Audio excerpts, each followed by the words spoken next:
Hello everybody, I'm Professor Mary Hickson. So I'm Professor of Dietetics for the course at the University of Plymouth. So welcome to our session today to tell you a bit more about it. So with me is Rebecca Peasold and Freya Millward, who are going to talk a bit more about their experiences towards the end of the presentation. So outline of the session. We're here to talk about what dietitians do and help you think about what degree you might want to do. So we hope you decide dietetics is the thing for you. This is the second in our series of webinars, and today I'm going to focus on what research dietitians do and how dietitians, once they've qualified, might develop a research career. And as I said, Rebecca and Freya will be talking about their experiences as well.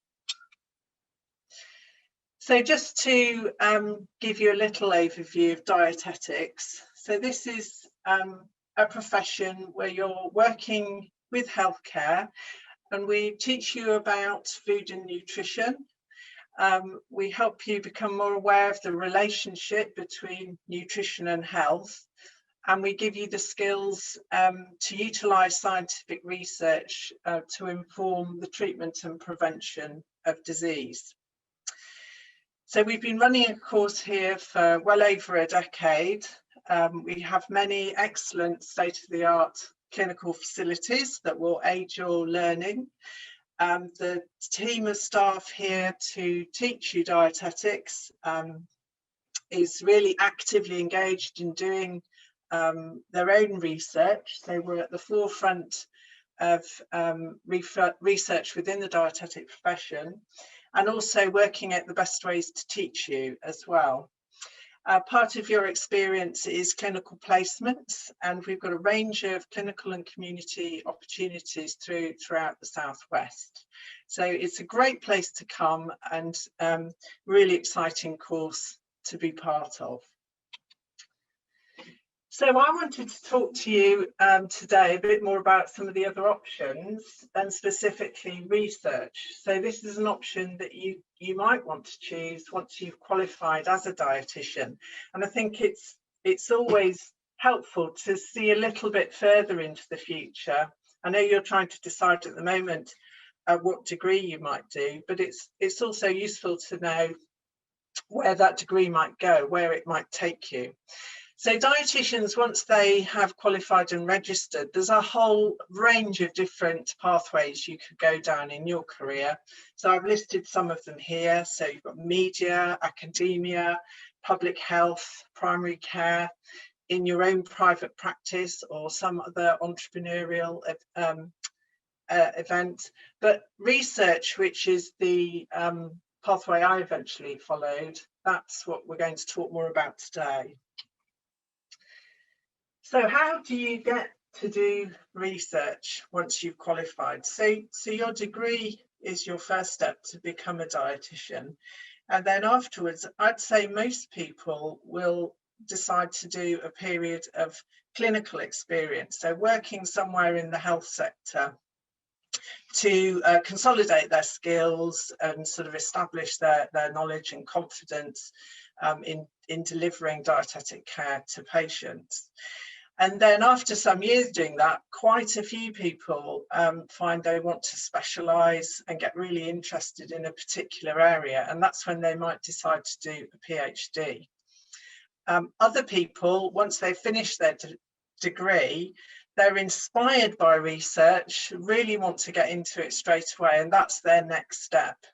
But really, to do research as a career, a PhD is your basic training. So it teaches you how to carry out research in a healthcare setting and how to lead it, as well as develop new research into the future. And that can open lots of doors for you. So if you want to work in a university, in academia, you'll probably need to have a PhD to do that. So all of our lecturers on our dietetic course have PhDs or are working towards them. Industry like to see that qualification, and also other higher level jobs in policy or strategy. So that's just a little outline of where it might take you. So I'm going to show you now a little video from Louise Mole. She's one of our clinical lecturers who would teach you on our course, and this is her journey into research. Hello, my name is Louise Mole and I'm a lecturer in dietetics, and I'm also currently doing my PhD at the University of Plymouth. I have experience working for a large telecommunications company, which I did for many years before training as a dietitian around 8 years ago. I then worked in a variety of clinical settings as a dietitian, but it was really community dietetics that I really enjoyed, being able to go out and speak to patients in their own houses and with their own lives around them. I found that really interesting. So throughout my clinical work, I did work with many patients who had dementia, both in hospitals and who lived at home. And I soon noticed that many of them would lose a significant amount of weight, often as a result of some of the symptoms of the dementia. The patients and family members did not really know that they were losing weight. And also, if they did, they weren't sure how to help. So I felt that this was an area that definitely needed some further research. And when the opportunity for a funded PhD came, I jumped at the chance, applied, and I was successful. So my research is focused on how to help people living at home with dementia eat and drink enough.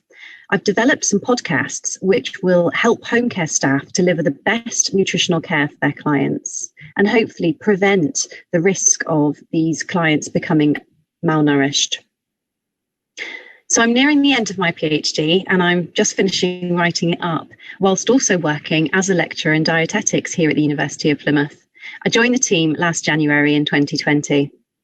I love my job. It gives me the ability to combine many skills in one role, including research, teaching, and maintaining my interest in nutrition and dietetics. So that's Louise. She's my PhD student and I've really enjoyed working with her on her project, and she's developed all these ideas around how to support people living with dementia at home. And the podcasts that we've developed are so exciting, and it's just a completely new way of teaching home care workers, professional home care workers, about different topics. They can listen in the car in between their patients. So it's really, really novel. And we're going to continue to work on that to take that forward. And so that's an example of one piece of research that's going on in the department around this theme of dietetic practice and the nutritional management of disease. So as most of us are dietitians who will teach you, we're all really interested in trying to find ways to do the job of a dietitian better. And where there are gaps in the evidence, where we don't really know the best thing to do, that's what we're interested in, trying to find that out. So one of my colleagues is specifically looking at the counselling of children who have food allergy to make sure they get the best nutritional care for their growth and development. We've been looking at communication and behaviour change skills for dietitians actually working with patients. And we're also, personally, I'm also looking at how dietitians can work with GPs in general practice, because traditionally there's not been so many dietitians working with GPs, but now there's more starting to get jobs in that area, and we're trying to find the best ways for them to really contribute to the work of a GP. So I'm going to show you another video now. This is Dr. Tracy Parkin's work, and she's doing the work on communication. Hello everyone, my name is Tracy Parkin. I'm an associate professor and the programme lead for the dietetics programme here at Plymouth. I have been a dietitian for a very, very long time and have worked in lots of exciting areas. And the area that excited me the most, that got me interested in research, was diabetes. A lot of what we do as dietitians is talking to patients. And so I was interested in not what we say, but how we say. And I started to realise that was the important thing, is how do we get people to change their behaviour? Telling people what to do doesn't work. So how are we going to help these people manage their health differently and manage their conditions better? And so I started doing some research in this area when I was working as a dietitian. And when I moved into the university setting, I was really keen to take this forward and support students. So how could I help students develop those skills whilst at university, so that when they go out into the real world and start working with patients, they'll be really good at it and they will make a difference to patients' lives. And that's the area that I've been researching on with students at the university, and we've demonstrated we can improve their skills. I'm very keen to look at lots of different ways to enable that skill development and ensure that attitude towards learning these skills and the environment is sort of a fun and supportive way to move that forward. And a lot of my research at the moment with students is looking at that area so that they can make a real difference when they talk to patients in the real world. So that's me in a nutshell. Thank you. That's great. Thank you, Tracy. The next theme we've got in our team is public health nutrition research, and we've just won a bid recently, quite a large bid, to look at food system transformation. And this is going to involve co-production of healthy, sustainable food systems for disadvantaged communities. If you're not sure what all that means, I'm going to introduce you to Claire Pettinger any second now, and she'll tell you. But some of the other work Claire's doing is looking at levels of food insecurity in Plymouth, and that's an area students have been helping with. So some of their final year projects have been in that area. So let's move on and hear from Claire. Hi, my name's Claire Pettinger, and I'm an active researcher in the area of hunger, food insecurity and social justice. Food insecurity in the UK is a shameful, ongoing problem. Evidence shows that millions of adults and many children are living in poverty and too poor to eat, and the situation has been worsened by COVID. I think this is unacceptable, so we need to find ways to tackle the issue. Food insecurity is highly complex and has varying degrees of severity. Early stages involve worrying about whether there will be enough food. More extreme stages involve going without food entirely, which is why we have been seeing increased need for food banks in the UK. So my research attempts to find ways to measure and tackle food insecurity. I use surveys to measure the severity of food insecurity. I use mapping to show geographical differences in access to healthy food. I also use creative arts-based methods with community groups to get people talking about their food experiences. I try to make my research accessible to lots of people. Why do I do this? I believe everyone has a right to fair access to healthy and affordable food. This is a question of social justice. We need to see changes in the food system to support people to have better control over their food choices. In the future, I will be exploring how we can transform the food system so that people are at the heart of more democratic decision making. Please have a look at my university profile for more information, and also have a look at my recently produced documentary film. Thank you very much. That's nice to hear from Claire. If you're interested in seeing that film, I don't think the link will work when you look at this back, but if you Google Claire Pettinger Plymouth, her profile will come up, and I'm pretty sure that link will be on her page. So the next area we do research in is the area I'm most interested in, so nutrition and aging. So we've heard from Louise already, who was looking at meeting the nutritional needs of people living in their home with dementia.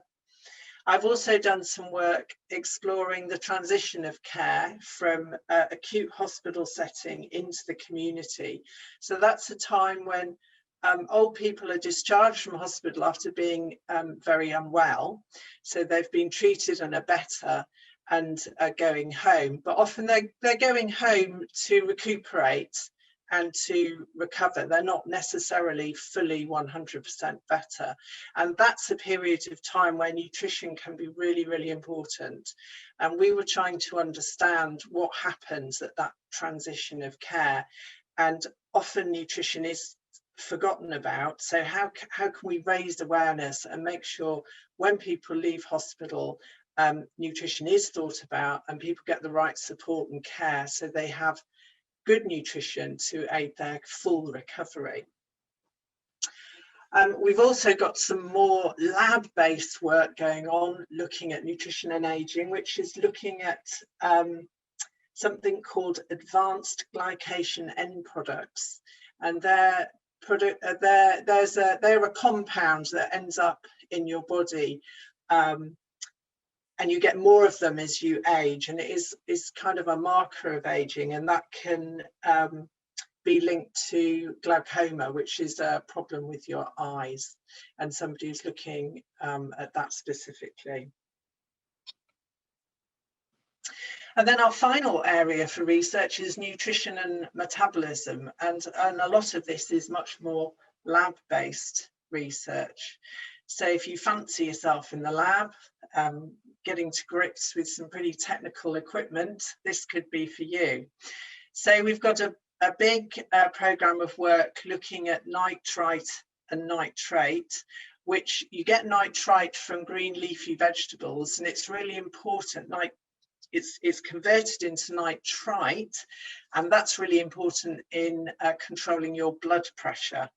And there's links between all those things and your heart health and the bugs in your mouth, the oral microbiome.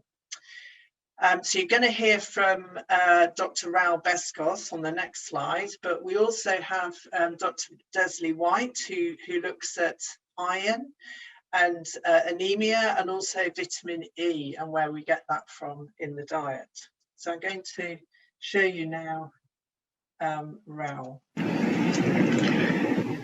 Hello, I am Raul Bescos, and I am an active researcher at the University of Plymouth.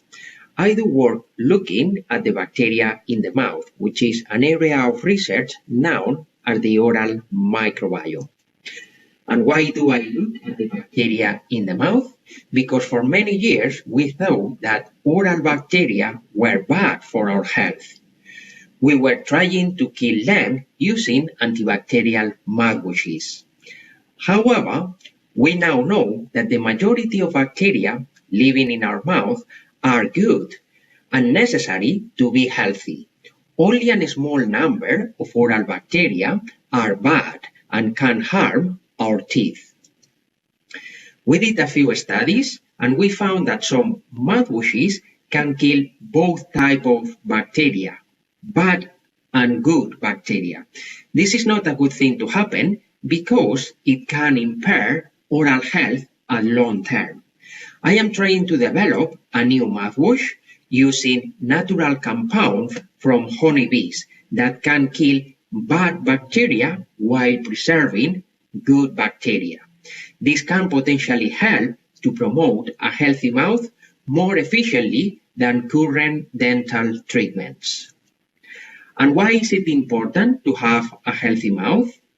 It is important to help the digestion of food nutrients, but it is also important to promote a healthy and strong heart. Good bacteria in the mouth produce compounds that can reduce the risk of cardiovascular disease. A healthy mouth is also important to be smart. Good bacteria can also help the brain to work better.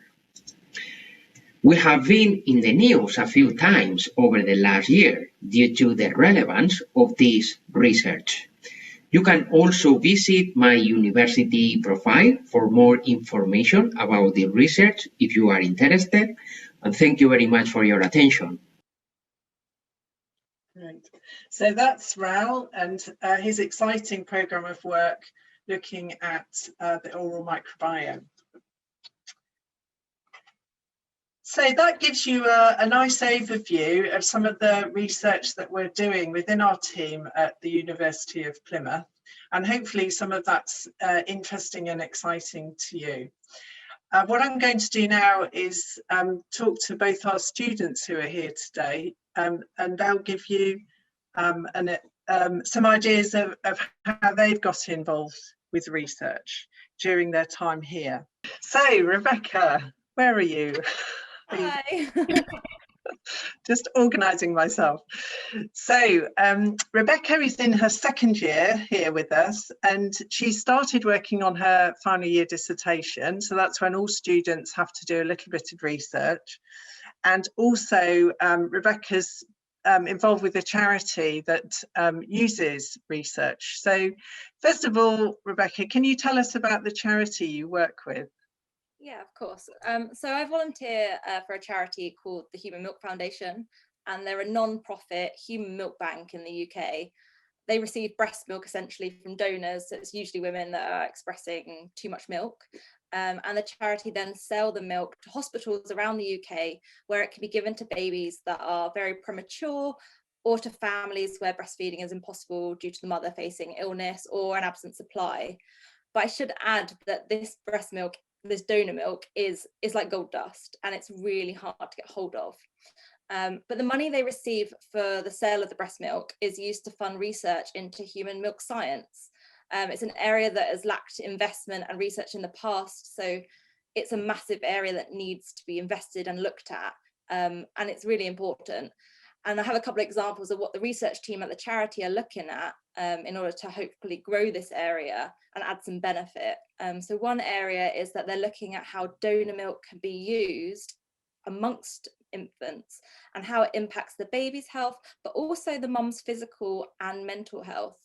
And then they're trying to see if they can get it more widely available, because as I said, it's like gold dust at the moment. And it's really hard. You have to fight to get it if you think that your baby needs it. And they're also looking, which I think is quite interesting, is at the composition and the variability of human milk. So not every person, population group, or even individual will produce the same composition of milk. So they're trying to learn more and more about that so that they can contribute to the development of different formula milks if you can't breastfeed. It's so fascinating and such an amazing thing for a charity to do. How did you get involved with that charity, Rebecca? Was it after you'd started being a dietetic student, or was that something you did beforehand? No, I'd never heard of it before, to be honest. I actually started volunteering after my first year at Plymouth, and I really wanted to get involved in some volunteering opportunities, and something that was maybe a bit dietetics related. Initially, I wanted to volunteer at my local hospital to help with meal times, but because of COVID and the restrictions that were imposed, I had to find something that I could do from home and online. I'm very interested in the areas of maternal and fertility nutrition, as well as pediatrics at the moment. So when I saw this opportunity just from some Google searching, I thought it was perfect. I'm not actually so directly involved with the research at the moment, but I'm hoping that in the future I'll be able to get more involved. Great. Well, I really hope you do too. And so, Rebecca, what are you doing for your final year project? Because you'll have just started planning that now. Yeah, so I've just submitted my research proposal, and for those that aren't aware, it's basically a summary of the research that I'm planning to undertake in my final year, and it will form the basis of my dissertation project. It includes things like why there's a need for the research, as well as information for the study of how the information will be collected and analysed. The research proposal, as well as the data collection analysis, is performed as part of a group. So my group's research is looking at the relationship between 3 variables. We're looking at social anxiety, attitudes towards learning communication skills, and we do a lot of communication skills learning in our second year. Consists mainly of role play scenarios with other students, And our third variable is preferred teaching methods. So for example, whether they prefer face-to-face teaching, being taught online, or a mixture of both. And we're going to be looking at these themes specifically in dietetic students in all year groups at Plymouth, as well as considering the impact of what the COVID-19 pandemic has had, and whether social isolating and not being in uni has had an impact on those variables. We won't be collecting the data till next year, but it will be really interesting to see if we find links, for example, between people that have high levels of social anxiety and maybe that have an increased level of social anxiety because of the pandemic, and then students that maybe prefer online learning because they have social anxiety. That sounds great. And I'm guessing you're doing that with Tracy Parkin, aren't you? Yeah. So we heard from her a little bit earlier. And what have you found most interesting about your project so far? So one aspect that made me quite nervous before starting this was that we have to work in a group. And I get a bit nervous, particularly when it comes to dividing work up and joint writing, because people have different styles and approaches with things like this. But I have to say that my experience has been extremely positive. We're all very interested in our research area, and I think that's really, really key. I feel that we've worked to our strengths in putting the proposal together, because we all took different elements. And the majority of the research out there is undertaken by teams of people. So it's really good to get used to learning how to work effectively with each other. I think also seeing how people approach projects has really improved my learning style and opened my thinking to different perspectives and different angles of how you can approach these projects. Right. Well, it's always exciting, isn't it, working in a group? As you say, you're not quite sure how it's all going to work out. As lecturers, we're really keen to support students to work in different ways and learn in different ways as well.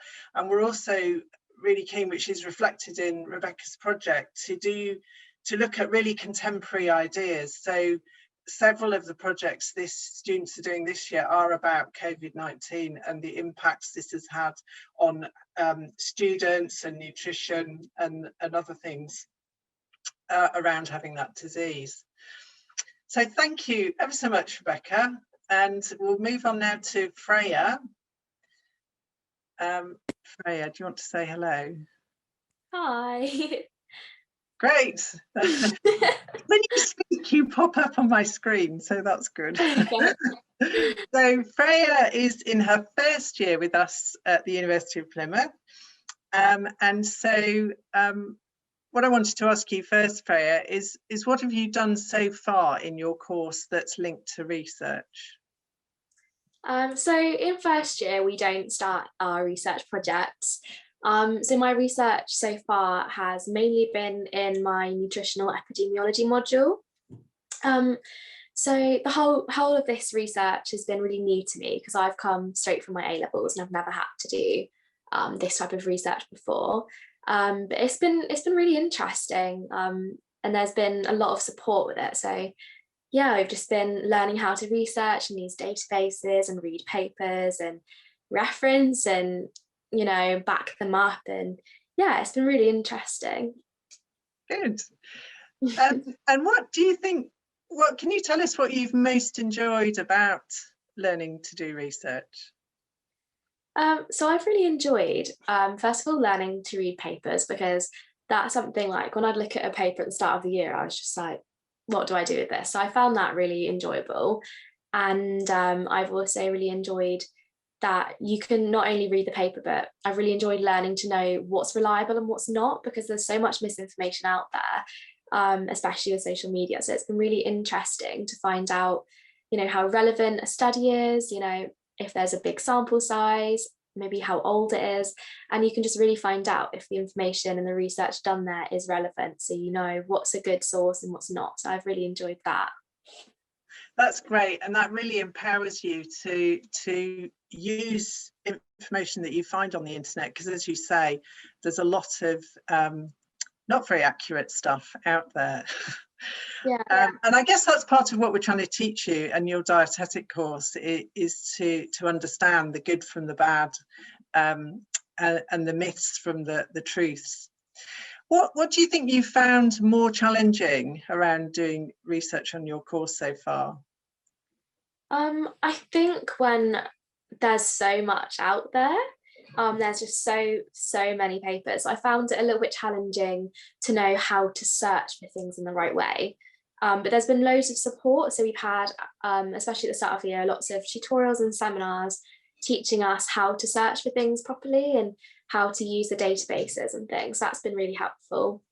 But yeah, that's definitely what I struggled with at first, and also reading papers. But like I said, there's been so much support, and I really enjoy seeing my progress, like thinking, oh, actually, like I can tell this is better than what it was to start with. So yeah.